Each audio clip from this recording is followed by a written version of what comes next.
Ungachitha yonke impilo yakho uzama ukushintsha kodwa ungagcina ungakazuzanga lutho. Uyazi ukuthi kungani? Yingoba uzama ukushintsha impilo yakho ngaphandle kokushintsha ingqondo yakho. Manje ngicela ungiphendule ngobuqotho, ingabe uphila impilo oyifunayo ngempela? Noma usukwazile ukuzijwayeza lokho onakho nje? Iqiniso libuhlungu, abantu abaningi bavalelwe emiqondweni yabo, baphila impilo abangakaze bayikhethe ngenhloso. Okubi kakhulu, bacabanga ukuthi lokho kujwayelekile. Namuhla ngizokukhombisa ukuthi kungani lutho oluzoshintsha empilweni yakho kuze kube usuku oluqonda lokhu. Uyabona, abantu abaningi bachitha iminyaka bezama ukulungisa izinto ezibazungezile esikhundleni sokubheka ngaphakathi. Bafuna imali eningi, ubudlelwano obungcono, impilo engcono. Kodwa imiphumela ihlala ifana unyaka nonyaka. Uyazi ukuthi kungani? Yingoba bazama ukuguqula izithelo bengawathinti izimpande. Futhi imiphumela ayikaze iqambe amanga. Ikhombisa ngokunembile ukuthi ukuphi manje, hayi lapho ongathanda ukuba khona. I-akhawunti yasebhange ayikaze iqambe amanga. Umzimba owubukayo esibukweni awukhohlisi. Izinga lakho lokujabula uma uvuka ekuseni nalo alikhohlisi. Ungazikhohlisa ngamazwi, uzenze sengathi, uze uhlonze izaba, uxoxe nezindaba. Kodwa imiphumela imane ikhuluma iqiniso. Manje ngicela ungiphendule, ingabe uphila kahle impela ngendlela obufuna ngayo? Noma usuvumelane nempilo engaphansi kwalokho okufanele? Mhlawumbe ucabanga, kodwa Bob, ngiyasebenza, ngiyiqiniso, ngihlala ngizama, ngiyakholelwa. Kodwa lokhu akuhlangene nomzamo womzimba noma izinhloso ezinhle. Kunokuhlangana nokuqeqeshwa kwengqondo. Bheka, lapho ngiqala, ngangihola cishe izigidi ezine zamadina ase-Algeria ngonyaka, kanti nganginamathele ezikweletini ezifika cishe ezigidini eziyisithupha. Kwakunzima impela ukuphuma kulokho. Angizange ngaze ngacabanga indlela yokuphuma. Impilo yami yayinjengomjikelezo oqhubekayo wokukhungatheka. Kwaze kwaba yilapho owesilisa engibuza umbuzo osaphinda uzwakale ezingqondweni zami, kungani ungaguquli imiphumela yakho? Kubonakala njengombuzo olula, kodwa ngaleyo nkathi wangixaka. Ngoba kwaze kwaba ngaleso sikhathi ngazazi ukuthi kungenzeka. Bengicabanga ukuthi impilo iyenzeka kimi, iyisigameko esingaphandle kwami. Kodwa iqiniso ukuthi bengingumuntu okudala konke lokho, ngezimicabango zami, izinkolelo zami, nezindlela zami zokucabanga. Futhi mhlawumbe nawe wenza okufanayo, ungayazi. Usuke wake wazibuza ukuthi kungani uhlale uphinda izinkinga ezifanayo zemali, imizwa, noma umsebenzi, noma ngabe uzama ukushintsha. Usuke uke waphetha ithuba bese into ethile ngaphakathi kwakho iyakulimaza. Uqala ngesasasa, bese ubuyela ezimweni ezindala. Lokho yiparadigm. Ayibonakali kodwa iyayilawula yonke into. Okumangalisayo ukuthi abantu abaningi bazama ukushintsha impilo yabo bengazi ukuthi iparadigm ikhona. Kufana nokuzama ukushintsha indawo uya kuyo ngaphandle kokushintsha uhlelo lwegesi. Ungashesha uguqule isiteringi ushintsha amasondo. Kodwa uma indawo obheke kuyo ingashintshile, uzoqhubeka uphinde ubuyele endaweni efanayo. Lokho yikho okuphazamisa impilo yabantu abaningi ngothando lwakhe oluthulile. Bayakholwa ukuthi abanaso inhlanhla. Bathi abazalwanga bephumelele. Bathi impilo inzima. Kodwa lezo yizimvo abazithathe ebuntwaneni, izinkolelo eziphindaphindwa kusukela sebengabantwana.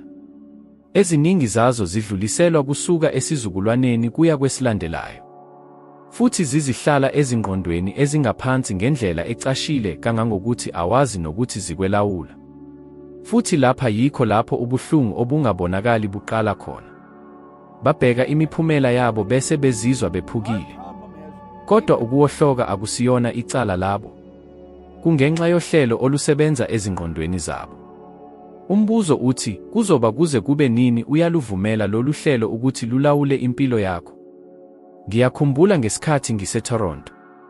Ngakhuluma nomfana osemusha, ohlakaniphile, onamaphupho amakhulu, kodwa obambelele ezinkingeni zezezimali.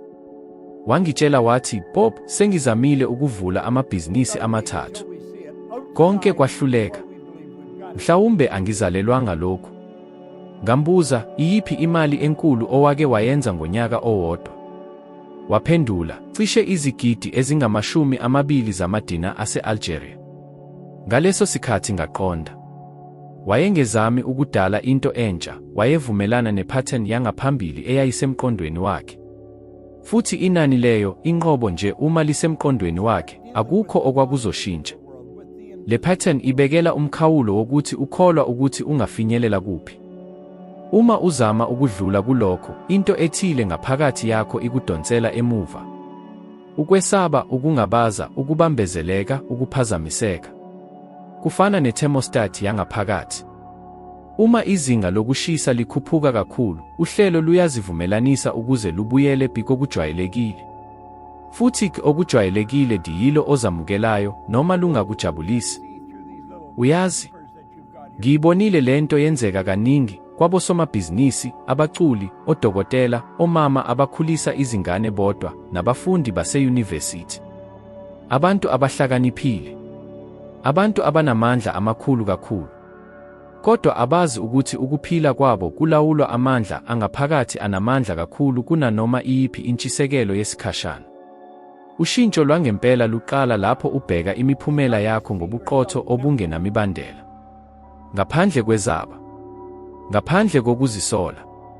Ngaphandle kokuzifanisa nabanye. Umane nje ube wena, neqiniso lakho, nesinqumo sokuthi lokhu okwamanje akwanele. Manje sengikucela into elula, yima imizuzu embalwa ubuke impilo yakho sengathi uyibuka ngaphandle. Qaphela amaphethini aphindaphindayo. Beka imiphumela engaguquki. Futhi uzibuze lo mbuzo onamandla kakhulu engake ngawuzwa, kungani imiphumela yami ingaguquki? Lo mbuzo ungase ulibe, kodwa futhi ungaba yinqalo entsha yempilo yakho. Kwangenzeka kimi. Futhi kungase kwenzeke nakuwe. Kungenzeka ukuthi wake wezwa igama elithi kiparadigm. Kodwa ngabe ngempela uyazi ukuthi lisho ukuthini? Uma ungakuqondi kahle, iqiniso lithi amathuba okuthi uguqule impilo yakho mancane kakhulu. Iparadigm iqoqo lezindlela owenza ngazo izinto, izinkolelo, imikhuba yokucabanga, nezindlela zokuziphatha ezakhiwa empilweni yakho yonke. Zihlala engqondweni yakho engaphansi. Futhi lapha kunento ebaluleke kakhulu, imiphumela yakho ayinqunywa yilokho okufunayo, noma okukhuluma ngakho, noma onakisisa ngakho, kunqunywa yilokho okusele kubhaliwe ngaphakathi kuwe. Cabanga ngeparadigm njengesoftware kwikhompyutha, kanti umzimba wakho uwuhardware. Ungachofoza amanye amaqhosha, kodwa uma uhlelo lwesoftware lungashintshi, imiphumela izohlala injalo. Futhi okubi kakhulu, abantu abaningi kabazi ukuthi baphila impilo yabo nge-autopilot. Ufuna ukubona lokhu kwenzeka empilweni yangempela? Beka abantu abaseduze kwakho. Beka lowo muntu ohlala ethi ngonyaka ozayo ngizoguqula impilo yami, kodwa useneminyaka emihlanu, eyishumi nanhlanu esenza izinto ngendlela efanayo. Ucabanga ukuthi ufuna ukuphila kanjalo? Cha. Kodwa ubambeke eparadigmini engaphansi aqaphele. Futhi uyazi ukuthi lokhu kuqala nini? Kusukela ebuncaneni. Wazalwa njengephepha elingenalutho. Kodwa ngesikhathi uhamba, waqala ukucwiliswa emicabangweni, izinkolelo, ukwesaba, nokwahlulela. Imali imbi, kumele ufunde kanzima futhi usebenze kanzima ukuze uphile, abacebayo ngokushesha bamba amanga, ungaphuphi kakhulu, uzodumala. Konke lokhu kungene engqondweni yakho engaphansi, kwaba yiparadigm yakho. Mhlawumbe awusakhumbuli lezi zisho, kodwa zisekhona ngaphakathi kwakho. Futhi ziphatha zonke izinqumo ozithathayo. Lalela kahle, iparadigm yakho isebenza njengelensi engabonakali. Uyibona ngayo yonke into. Uma iparadigm yakho ikutshela ukuthi ufanele uthole imali elinganiselwa kuma-40 kuphela ngenyanga, ngisho noma kufika ithuba lokuthi uthole ama-42 kukhona okuzokuvimba ngaphakathi. Uzobe usazibuza, ubambezele, unqabe. Hayi ngoba awukwazi, kodwa ngoba uhlelo lwangaphakathi lwenze uphahla lwemali engaphezulu lungekho, futhi luzokwenza konke ukugcina ungaphumeleli. Lokhu kwenzeka kubantu abahlukene. Ake sibheke uMike Tyson, omunye wamabhoxa amakhulu emlandweni. Wenza imali engaphezu kwezigidi ezingama500 zamarandi, kodwa wayephinde walahlekelwa yikho konke. Kungani? Ngoba ipharadeyimi yakhe yayihlelwe ukuswela, ukuzenzakalela ukuphahlazeka. Wayeneziphiwo, wathola impumelelo yesikhashana, kodwa ingaphakathi lakhe lalingenalo amandla okugcina lokho. Ngakho konke kwaqhekeka. Futhi lokhu kuqhubeka njalo ngezindlela ezahlukene. Umuntu uwina ilotho bese ulahlekelwa konke eminyakeni embalwa. Omunye uqala ibhizinisi elihle kodwa angakwazi ukuliqhubeka. Omunye ungena ebudlelwaneni obuhle kodwa abubhidlize ngenxa yokungathembi. Lezi zonke izimpawu zenkinga efanayo, ipharadeyimi ayihambisani nomphumela ofunwayo. Manje kungenzeka ubuza, ngiyithola kanjani ipharadeyimi yami? Impendulo ilula, bheka imiphumela yakho. Isimo sakho semali, ubudlelwano bakho, impilo yakho, ukuzethemba kwakho, imikhuba yakho yansuku zonke, konke lokhu kuyingqikithi yalokho okuyikho empeleni. Lokho okuphila ngakho manje akuyona into oyifunayo, kuyinto esivele yabhalwa ngaphakathi kwakho. Futhi yingakho izinguquko ezingaphezulu zihluleka ukusebenza. Ukushintsha umsebenzi, ukuthuthela kwenye indawo, ukuqeda ubudlelwano, ukushintsha indlela ozigqokayo akusizi ngalutho uma ungashintshi impande. Impande yalokho, ipharadeyimi yakho. Lokho kufana nokushintsha isithombe sangemuva kukhompuyutha egcwele amagciwane. Ingaphandle lingase libonakale lihluke, kodwa ngaphakathi konke kuseyinto endala efanayo. Manje ngifuna ukwabelana nawe ngento engiyitholile ngemuva kokuchitha iminyaka engaphezu kwama50 ngifunda ngalesi sihloko. Ipharadeyimi alishintshi ngamandla okuzenzela wedwa. Ushintsho lwangempela lwenzeka ngokuphindaphinda nangokuhileleka kwemizwa. Udinga ukufaka izinkolelo ezintsha esikhundleni sezindala. Udinga ukuziveza emibonweni ephikisana nemigomo oyijwayele. Futhi udinga ukwenza lokhu njalo, usuku nosuku, kuze kube yilapho leyo mibono emisha isiba yingxenye yakho. Yilokho engakwenza mina. Ngaqala ukuphindaphinda izisho ezakhayo, ngazibona sengizifezile izinhloso zami, futhi ngabopha imizwa yami nomfanekiso omusha wokuthi ngingubani. Ekuqaleni kwakubukeka kuyinto engenangqondo. Kodwa angizange ngiyeke. Ngazi ukuthi uma ngifuna ukushintsha imiphumela yami, kwakudingeka ngishintshe uhlelo lwami lwangaphakathi. Futhi ngokuhamba kwesikhathi kwenzeka ushintsho. Aluzange luqhamuke ngaphandle luye ngaphakathi, kodwa lwaqala ngaphakathi lwasabalala ngaphandle. Nawe ungakwenza lokhu. Ungashintsha ipharadeyimi lakho. Kodwa kufanele uqale manje. Uma ungakwenzi iminyaka emi5, 10, noma engama20 ezayo izoba imijikelezo efanayo. Futhi uzocabanga ukuthi unethunzi, usilahlekile, noma inhlanhla yakho ayikhona. Kodwa eqinisweni ipharadeyimi lakho likutshela nje ukuthi awukwazi ukudlula lapha. Kodwa iqiniso, uyakwazi. Udinga nje ukufunda ukuthi ungabusa kanjani uhlelo lwakho lwangaphakathi, hayi ukuvumela lona likubuse. Kungenzeka wakhulela ezimfundweni zokuthi kufanele ufunde kanzima, uthole amanothi amahle, uthole umsebenzi omuhle, futhi uphile impilo ezinzile. Lolu hlelo lubukeka luphephile, luyingqondo, futhi lunengqondo. Kodwa akekho owakutshela ukuthi isikole sakufundisa ukuqoqa ulwazi, kodwa asikaze sikufundise ukuthi ucabange ngempela. Futhi lena yiphutha elikhulu kunawo wonke ohlelweni lwemfundo. Likhiqiza abantu abanolwazi kodwa hayi abantu abaguqukile. Eminyakeni yami eminingi ngifunda intuthuko yomuntu siqu, into eyangithinta kakhulu kwakukubona ukuthi ngisho nabantu abanobuhlakani obuphezulu kakhulu, odokotela, onjiniyela, abaphathi, bangaphila izimpilo ezijwayelekile. Bayazi okuningi, kodwa abakwenzayo ngalokho abakwaziyo kuncane. Futhi isizathu silula, ipharadeyimi labo alikashintshi. Uhlelo lwezemfundo lwagcwalisa izingqondo zabo ngolwazi, kodwa aluzange lubafundise ukuthi bangakwazi kanjani ukuhlela kabusha imiqondo yabo. Mina ngokwami ngiyisibonelo salokho. Ngafunda izinyanga ezimbili kuphela esikoleni esiphakeme. Anginayo incwadi yesitifiketi elengiswe odongeni. Anginawo umqhele noma imfundo ejwayelekile engachaza impilo engiyakhe. Kodwa ngisakhe inkampani enemali engenayo elinganiselwa ku-40 ezigidi zamarandi, ngahamba umhlaba wonke, futhi ngaphila ngokukhululeka nangokuhlosiwe. Futhi konke lokhu akuzange kwenzeke ngoba ngathola imfundo ejwayelekile, kodwa ngoba ngafunda into abantu abaningi abangakaze bayifunde, ukusebenzisa ingqondo yami ngokuqonda. Bheka, isikole sisifundisa ukuba sibe yizisebenzi ezinhle. Sisifundisa ukulandela imithetho, ukufunda ngekhanda, ukuphindaphinda.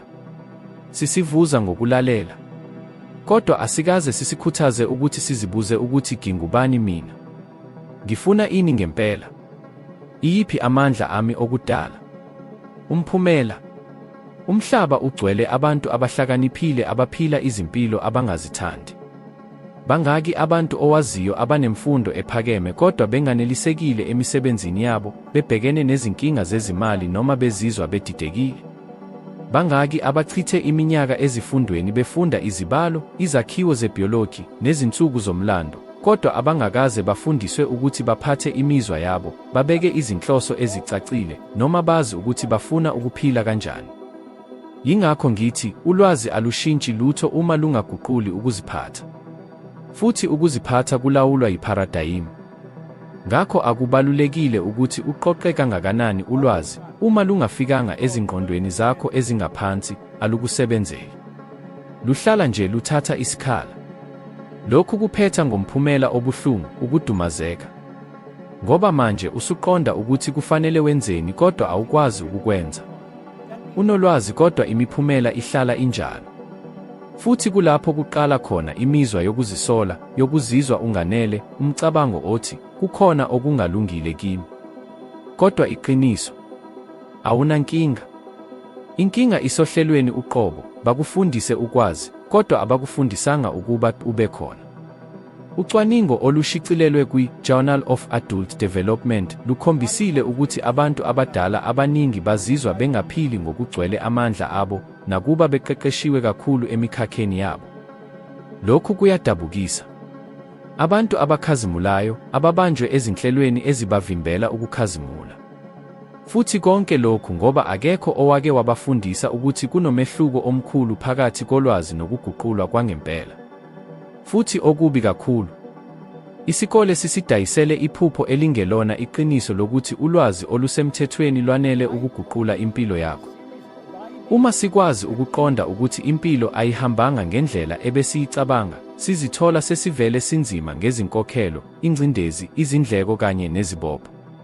Futhi yilapho izwi langaphakathi lithi khona, sekwephuze kakhulu. Kodwa iqiniso liwukuthi akukaze kube sekwephuze. Isikhathi esifanele sokushintsha impilo yakho sihlala siyileso manje. Ngiyakhumbula indaba ethile engangiyikhohlwa. Kwafika kimi indoda eneminyaka engama-58, enezifundo ezintathu zaseyunivesithi. Yayikhathele, idikwe, yathi kimi izizwa iyisigebenga. Bob, ngifundile kakhulu kodwa namanje ngihlala ngikhathazekile ngemali. Ngaphambanaphi? Ngambuka emehlweni, ngahleka ngathi, awenzanga lutho olungalungile. Ufunde indlela ukusuka ekhanda uya ephepheni. Kodwa awukaze ufunde indlela esuka engqondweni iya emiphumeleni. Futhi ngalelo thuba, wakuzwa. Kwakungakabi sekwephuze. Kwakudingeka nje afunde kabusha indlela yokuxhumanisa ulwazi ayelunalo nengqondo ehlelekile entsha. Futhi yilokho esaqala ukukwenza ndawonye. Washintsha imicabango yakhe, walungisa kabusha izinhloso zakhe, futhi kungakapheli iminyaka emibili, wakha ibhizinisi elashintsha ngokuphelele izinga lakhe lokuphila, nesizathu sokuphila kwakhe. Uma namuhla uzizwa unekhono kodwa lokhu kungabonakali emiphumeleni yakho, yazi ukuthi inkinga ayikho ekuntulekeni kolwazi. Inkinga isepharadayimu, indlela okucabanga ngayo, okufanele ihlelwe kabusha. Akukhulunywa ngokusula konke okufundile, kodwa ngokuphinda uhlele, wakhe kabusha, futhi uhlanganise ngendlela ezosebenzela impilo ofuna ukuyakha. Ngoba ekugcineni imfundo ewusizo kakhulu akuyona enikeza idiploma, iwukuthi enikeza inkululeko. Inkululeko yokuba yilowo ofuna ngempela ukuba yikho. Inkululeko yokuphila ngendlela oyifisayo ngempela. Futhi leyo nkululeko iza kuphela uma usufundile umqondo wakho. Mina ngaqala ngokuhlanza ihhovisi elilodwa. Kwakungelona ibhizinisi lamaphupho. Kwakungekho lutho olunethezeka. Kwakuyiphansi izinsiza zokuhlanza, ukuthula nokubekezela. Kodwa ngalolo suku kwakuyikho enganginakho. Futhi kwakuyikho engangingakwenza. Abaningi babekubheka njengomsebenzi wezandla ongenamsebenzi. Kodwa mina ngabheka ithuluzi, indlela, ithuba lokusebenzisa engangikufunda. Ngoba bengingahlanzeli amahhovisi kuphela, ngangihlanzela ngaphakathi. Ngangihlela kabusha ingqondo yami. Ngenkathi ngigeza phansi, ngangiphinda-phinda amazwi okuziqinisa. Ngazibona ngiphila emadolobheni ahlukene, ngiphethe ibhizinisi eliphumelelayo, ngiphefumulela abantu. Kancane kancane ingqikithi endala yokuqala ukwehla. Izwi elalihlale lithi uyingxenye nje yomphakathi laqala ukuphela, kwavela Elisha, wazalwa wenziwa okukhulu. Futhi lapho izinto zaqala ukushintsha. Kancane kancane ngaqala ukuthola amanye amakhasimende. Ikhasimende elilodwa laletha elilandelayo. Futhi elilandelayo. Kungakapheli izinyanga ezimbalwa, bengingasahlanzeli emahhovisi aseToronto kuphela. Ngangivele eMontreal, eBoston, eCleveland, eAtlanta ngaphambi kokuba ngiqaphele sengiseLondon, eNgilandi. Konke lokhu kwenzeka kungakapheli iminyaka emihlanu. Indoda eyayihola cishe izinkulungwane ezingama-900 zamarandi aseNingizimu Afrika ngonyaka, enesikweletu esedlula izinkulungwane eziyi12 yayisihola ngaphezu kwezigidi ezimbili zamayelana ngonyaka. Lapho abantu bengibuza ukuthi ngenza muphi umsebenzi, ngiphendula ngokulula, ngihlanza amahhovisi. Futhi ngifunda Think and Grow Rich nsuku zonke. Kodwa iqiniso laliyindlela engabonakali engangiyisebenzisa, eyaziwa kancane. Uma ushintsha lokho okungaphakathi, umhlaba ongaphandle uyashintsha. Engifuna ukukudlulisa kona ukuthi akukhona ukusebenza okwenza umehluko. Akukhona inhlanhla. Kwakuwukuthatha isinqumo sokuhlela kabusha ingqondo yami. Ngayeka ukucabanga ngendlela ebanayo. Ngayeka ukuphinda izaba ezifanayo abantu abaningi abazisebenzisayo. Ngathatha isinqumo sokuyeka ukusho ukuthi angikwazi, ngaqala ukubuza ukuthi ngingakwenza kanjani. Futhi lolu shintsho olulula lwasivula amasango obekubonakala sengathi avaliwe. Abantu abaningi balindele uguquko olukhulu. Ithuba eliyimilingo. Kodwa into eshintsha impilo yangempela ukuthi wenzani ngalokho okunakho lapho okhona. Ngoba uma uqala ukwenza ngesithombe esisha sengqondo, ngesakhiwo sokucabanga esisha, umhlaba uyaphendula. Uphendula ngabantu, ngezimo, ngemibono, ngamathuba, ebilokhu ikuzungezile, kodwa obungakwazi ukuyibona ngoba indlela owawucabanga ngayo bekuyisithulu kuwe. Futhi lapho ngakuqonda, uma ufuna ukushintsha impilo yakho, kufanele uqale ushintshe isithombe onaso ngawe. Lesi sithombe kufanele sakhiwe ngenhloso. Kufanele sinakekelwe nsuku zonke ngemibono emisha, imizwa emisha, nezinqumo ezintsha. Ngoba ukufisa akwanele. Kufanele uthathe isinqumo. Isinqumo siyisiqalo sonke sokuguqulwa kwempilo. Nansi inselele engifuna ukuyinikeza kuwe, phakathi nezinsuku eziyisikhombisa ezizayo. Khetha umkhuba owodwa omele lowo muntu omusha ofuna ukuba yilo, bese uwenza nsuku zonke. Kungaba ukuphaphama ihora elilodwa ngaphambi kwesikhathi sakho esivamile, ukubhala izinhloso zakho ebhukwini, ukuphindaphinda isiqiniseko sokuzethemba ngokukholelwa okujulile, noma ukuveza ngokucacile isithombe sokuphila kwakho okufiswayo sengathi usuvele uphila kulo. Kodwa yenza konke lokhu ngenhloso ecacile nangamandla omzwelo. Yingoba ukuphindaphindwa okugcwele imizwa, yikho okushintsha ipharadayimu. Kungenzeka ucabange ukuthi lokhu kulula kakhulu. Ngiyakuqonda. Nami ngaqala ngingakukholwa. Kodwa ngemuva kweminyaka engaphezu kwama-50 ngisebenzisa lezi zimiso, futhi ngabona izinkulungwane zabantu beguqula izimpilo zabo ngenxa yazo, ngingakuqinisekisa, izinto ezilula kakhulu yizona eziguqula konke. Awudingi isimangaliso. Udinga indlela. Uhlelo. Uhlobo olusha lokucabanga oluzale indlela entsha yokwenza izinto. Futhi leyo ndlela, uma isekelwe esithombeni esisha sokuzibona, iyona ephinde ihlele kabusha ipharadayimu yakho. Uma ipharadayimu ishintsha konke kuyashintsha. Ubudlelwano bakho buyashintsha. Impilo yakho iba ngcono. I-akhawunti yakho yasebhange iyakhula. Amandla akho ayanda. Impilo yakho yonke iyashintsha. Kodwa akukho muntu ongalokhu akwenzela wena. Angilona mina. Akusikho okwakho. Akusiyo into engenziwa ngumqashi wakho. Noma ngabe umndeni wakho. Unguwe kuphela. Ubelokhu uyilona kuphela.